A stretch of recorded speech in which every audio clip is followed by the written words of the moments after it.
Hi, today we're looking at the Microsoft Surface laptop. This is a unique laptop in terms of the keyboard can fully detach from the screen. So the entire laptop looks like a tablet.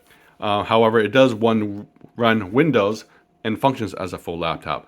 This computer right here is my work laptop. I got this for work. And so let's see, does this laptop pull its weight for a business setting for business users rather than someone who just use their computer on the couch. So for first things first, let's look through the outside and see what ports and so forth. One thing to note, this is a Surface 7 Pro. The new version, Surface 9, just came out. However, after doing some research, the 7 and the 9 are very similar in terms of style, inputs, outputs. There are a couple of upgrades which I will mention throughout this video. So here we have the Surface laptop. You can see here it's a looks like a laptop, looks like a tablet, fully encased, has the hard drive, the CPU, everything built into the monitor here. One thing to note, you can expand the back part here, so it has a little standing rest, so it's really nice. It has, look at the ports here. It has the power cable here, a proprietary power cable. You can also buy a hub where you can connect the power cable and acts as a hub where it has extra input-output devices such as USB, video inputs, and so forth. A docking station. It has one USB slot here and one USB-C here. I find this actually quite annoying for business users just because, as a laptop, as a tablet, I like to hook up a separate keyboard and mouse, and here it'll take up one slot here. If you have a keyboard and mouse that is not a combo, you would probably need two USB ports or get a hub or something for USB. The USB-C port, this is not a Thunderbolt for the 7. For the 9, it is a Thunderbolt, so you can connect a hub here, which is nice.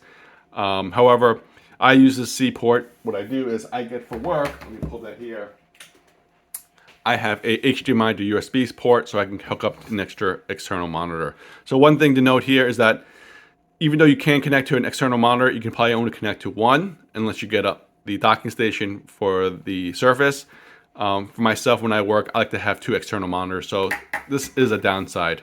And that's why I usually prefer a normal laptop, because they would have an HDMI connection really built in, as well as USB-C, so you can connect it to monitors.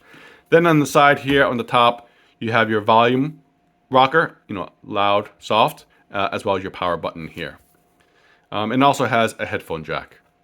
So all in all, this is a really nice tablet, and great if you like to use a tablet. However, for a laptop, not so great. And so let's look at the keyboard here. So here we have the keyboard that it comes with. This is quite old. As you can see, it's pretty worn. The shift key, things coming out. So in terms of durability, not so great. It has a felt feel to it, so that could be nice, but of course, you can get very dirty easily. The mouse pad is okay, decent, great for a laptop, but it's no Apple, and I definitely would recommend getting a mouse for it.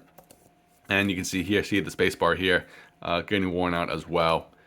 What's really great is it's magnetic here. Here's the ports where it connects to, and you just connect it directly onto inside here, and then you click here magnetically, and so you can see it really looks like a laptop here, and you can fold it at different angles. You can close it. One thing I do like about the Surface here is that the keyboard is detachable, and so when I do use this for work, I hook this up to my external monitor. I have a USB hub here that connects to my monitor, to my keyboard and mouse, and so I use this really as an external monitor here. So here I turn on my Surface Pro here. Let's look at the specs. I did a screenshot here of the specs. Let's see if I can get a little bit closer here. So this one has an i7, 16 gigs of RAM, which is fine for work purpose, and Microsoft Windows 10 Pro here. In terms of display setting, let's look at display setting and see what's the resolution. Here we have 2736 by 1824. So this is higher than HD, so higher than 1080p, but less than 4K. But overall, the quality itself is pretty good for normal use. I haven't run any games on this, so I don't know if this is a gaming laptop, but for Excel spreadsheets, PowerPoint, this is great. One thing to note, when it does get hot, there's a little fan up in the corner here, internal fan, that can hum really loud. But overall, it's great. I've been using this laptop for about 3 months now for work. And, for work, what I do is I do a lot of PowerPoint, Excel files, Microsoft Teams and Zoom. I must say, though, when I use Zoom and Teams, it can go run a little slow, which is annoying. But of course, Teams is notorious for using a lot of the RAM. Excel is fine. Using large data sets, writing SQL queries, that's fine as well. Overall, it's a nice laptop, but I prefer using a regular laptop just because of the ports. Nowadays where you go here and you dock it to your workstation, you hook up the external monitors, that's a lot nicer. And I prefer having the external monitor.